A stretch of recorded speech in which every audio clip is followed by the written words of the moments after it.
কয়েকটা জিজ্ঞাসা, আমি আপনাদের জিজ্ঞাসার উত্তরগুলো দিই, পত্রিকাগুলি সংগ্রহ করুন। শায়েখ ভিক্ষা বা কালেকশন করে মাহফিল করা যাবে কিনা? না করাই ভালো, করতে হবে না। আপোষে টাকা পয়সা উঠিয়ে মাহফিল করতে হবে। শায়েখ কেউ যদি ব্যাংক থেকে পাওয়া মুনাফার টাকা মাদ্রাসা মসজিদে দান করে, সেটা কি নেওয়া যাবে? জেনে শুনে সুদ নেবেন না, জানেন না তলিয়ে দেখবেন না, নিয়ে নেন, কাজে লাগান, তার নেকি হবে না, আপনার নেকি হবে। মেয়েরা হায়েজ অবস্থায় কোরআন স্পর্শ তথা পড়তে পারবে কি? এই একটা জিজ্ঞাসা করা হয়েছিল কবে মনে হয়। জি, মনে রাখবেন একটা কথা, যারা মিডিয়ায় কাজ করছেন তাদেরকে বলে রাখছি, রাসূল সাল্লাল্লাহু আলাইহি সাল্লাম যখন আয়েশা রাদিয়াল্লাহু তাআলা আনহাকে হজ সফরে বললেন, আয়েশা তুমি কাঁদছো কেন? তাহলে কি তুমি ঋতুবতী? তখন আয়েশা বললেন, জি হ্যাঁ। আল্লাহর নবী বললেন, তপ ব্যতীত হাজিরা যা করে তাই করো। তা হাজিরা কোরআন তেলাওয়াত করে না? তপ ব্যতীত হাজিরা যা করে তাই করো। ইসনাই মায়াসলাউল হাজ্জ, হাজিরা যা করে তাই করো, শুধু তপ করো না। এক। দুই, যখন আল্লাহর নবী বললেন যে মহিলারা জাহান্নামে যাবে, তো দুইটা কারণ, একটা তাদের বুদ্ধি কম, একটা তাদের দিন কম। তো মহিলারা জানতে চাইলো যে দিন কিভাবে কম, তখন আল্লাহ রাসূল বললেন, আলাইসা জাহাজাত লাম তুসাম লাম তুসাল্লি, যখন ঋতুবতী হয় তখন কি তারা সালাত আদায় করে? তখন কি তারা সিয়াম পালন করে? না। এটাই তো হচ্ছে তাদের দিন ধর্ম কম। বুখারী মুসলিম। তাতে শুধু বললেন নামাজের কথা, আর তাতে শুধু বললেন রোজার কথা। ঋতু অবস্থায় সিয়াম থাকতে পাবে না, ঋতু অবস্থায় সালাত আদায় করতে পাবে না, ঋতু অবস্থায় কোরআন তেলাওয়াত করতে পাবে না, এই কথা রাসূল সাল্লাল্লাহু আলাইহি ওয়াসাল্লাম বলেননি। বরং আয়েশা রাদিয়াল্লাহু তাআলা আনহাকে বললেন, সালাত ব্যতীত তপ ব্যতীত সবকিছু করো, অতএব তারা কোরআন তেলাওয়াত করবে, এ কথাই ঠিক।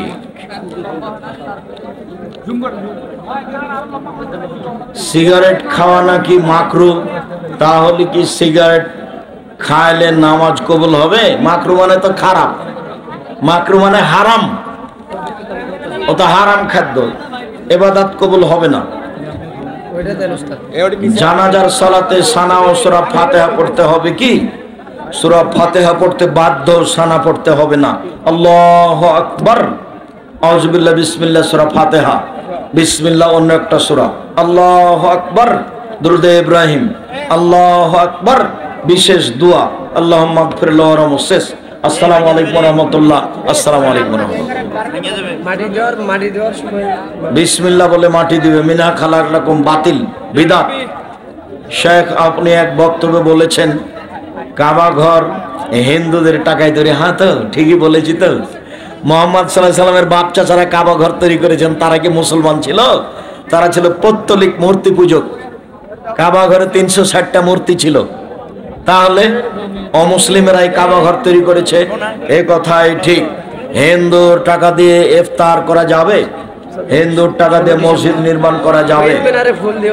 কচ্ছপ, কুচে মাছ, কাঁকড়া খাওয়া যায়, রুচি হলে খাবে। যে ব্যক্তি পীরের মুরিদ এবং নেশাদার দ্রব্য পান করে, তার পিছনে সালাত হবে কি? আপনার হবে, তার হবে না। আপনার সালাত হবে, তার হবে না। বাংলা অনুবাদ সহ কোন কোরআন শরীফটা ভালো? দেখেন কোনটা ভালো। ছেলে নামাজ না পড়লে তার রোজগারের টাকা খাওয়া যাবে কিনা? রোজগারের টাকা খাওয়া যাবে, তবে নামাজ তাকে পড়তে হবে বাধ্য। যদি আপনার ছেলে হয়, আপনি মা বাপ তাকে পিটাবেন, পিটিয়ে পড়াতে হবে। মেয়ে নামাজ না পড়লে তার হাতের খাওয়া যাবে? যাবে। মেয়েকে পিটিয়ে নামাজ পড়াতে হবে। আপনি মা কেমন মা, কি বলেন আপনি? শায়েখ, আমাদের গ্রাম মহল্লা কবর জিয়ারত বা কবর পাকা করা কি ঠিক? কবর পাকা করা হারাম, ভেঙে দিতে হবে। আগামীকাল সন্ধ্যা হতে হতে যত কবর আছে পাকা করা সব ভেঙে দিতে হবে, গুঁড়ে দিতে হবে একবারে। হারাম, আল্লাহ নবী নিষেধ করেছে। শায়েখ, আমি যখন সালাত আদায় করি তখন শুধু দুনিয়াবি কথা মনে পড়ে। পড়ুক, খালি তুমি বলবা নাউজুবিল্লাহ মিন জালিক, আর বাম দিকে একটু থুথু দিবেন, থু থু, নাউজুবিল্লাহ মিন জালিক, তারপর কমে যাবে। আমার বিবাহ হয়েছে দীর্ঘ 10 বছর আগে, কিন্তু বিবাহ করেছি একা। আমার পিতাও জানেন না তোমার বিবাহ হয়নি। সেদিন থেকে যা হচ্ছে তা জেনা, যত সন্তান হয়েছে তা অবৈধ। জাযাকুমুল্লাহ খাইর, বারাকাল্লাহ। অবৈধ, সাথে সাথে তোমাকে এখন আবার বিবাহ পড়াতে হবে তোমার বাপকে দিয়ে। তোমার বাপ যদি না থাকে তাহলে তোমার চাচা, তোমার চাচা যদি না থাকলে তাহলে তোমার নিজ ভাই, নিজ ভাইকে দিয়ে দুজন সাক্ষী দিয়ে বিবাহ পড়াতে হবে। তাছাড়া তোমার সন্তানাদি সব হারাম হবে আর ফলাফল জাহান্নাম হবে। শায়েখ, আমি দলবদ্ধভাবে মোনাজাত করি না, বিদায় অনেকে আমাকে ইহুদির দালাল বলে। আচ্ছা, তোমাকে যে ইহুদির দালাল বলছে, তো তুমি যদি ইহুদির দালাল না হও তাহলে সেই যে ইহুদির দালাল, এই কথা যে মুহাম্মদ সাল্লাল্লাহু আলাইহি ওয়াসাল্লাম বলেছেন, হাদিস বুখারী মুসলিম, ওর মাথায় গোবর আছে যে বলে তোমাকে, ও শয়তান, ওই হলো শয়তান। ও বুঝে ওর মাথায় গোবর আছে, ও কি করে বলতে পারে আর একজনকে দালাল? তুমি জানো হাদিস বুখারী মুসলিম, কেউ যদি কাউকে বলে যে ইহুদিদের দালাল কিন্তু আসলে দালাল নয়, তাহলে যে বলেছে সেই দালাল। এই কথা কে বলেছেন? মুহাম্মদ সাল্লাল্লাহু আলাইহি ওয়াসাল্লাম। হাদিস কোথাকার? বুখারী মুসলিম।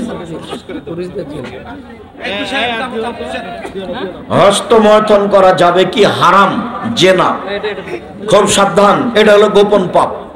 আমার উম্মতের উপরে আমি গোপন পাপের ভয় করি, আল্লাহ নবী বললেন, সেটা হলো এইটা, সেটাই হলো গোপনে ল্যাংটামি মোবাইলে দেখা। খুব সাবধান। খুব নিকট আত্মীয় কিন্তু হারাম উপার্জন, তাদের বাড়িতে গেলে না খেয়ে আসলে চেষ্টা করবেন না খাওয়া। হারাম উপার্জন করে যা তার বাড়িতে খেতে হবে। মানে একজন বলছে যখন ওই জামায়াতে সালাত আদায় করে, যখন জামাত শেষ হয়ে যায়, মানে বাকিরা যারা সালাত আদায় করে, একজন বলছে যে তাদের যতক্ষণ চলবে অতক্ষণ নাকি ওদের সাথে পরপর এরকম সালাত আদায় করা যাবে। বলবো। আসসালামু আলাইকুম শায়েখ, আমার প্রশ্ন হলো, আমাদের গ্রামের আমরা কিছু যুবক 5 ওয়াক্ত সালাত আদায় করি, এক নবীর সুন্নত দাড়ি রাখতে চাই, কিন্তু গ্রামের কিছু লোক দাড়ি রাখার কারণে 28 জনের নামের তালিকা থানায় জমা দিয়েছে। এখন আমাদের করণীয় কি? দেখ না, তুমি চিন্তা করো না, আল্লাহ তোমার পথ সহজ করে দেবে। কত থানায় নাম জমা দেওয়া হলো?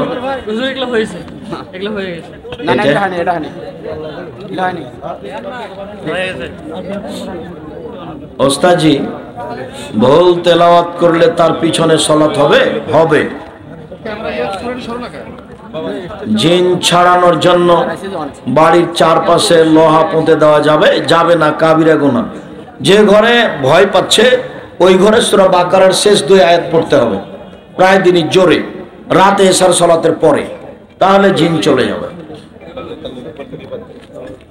সুদযুক্ত প্রতিষ্ঠান গ্রামীণ ব্যাংক, আশা ব্যাংক, এসকেএস ব্যাংক, এই চাকরি করা যাবে কি? জি না, এগুলো সত্য জানেন, কাবিরা গুনাহ, ওই রুজি হারাম। বর্তমান সমাজে বহুল প্রচলিত জমি বন্ধক প্রথা, জমি বন্ধক না যায় হারাম।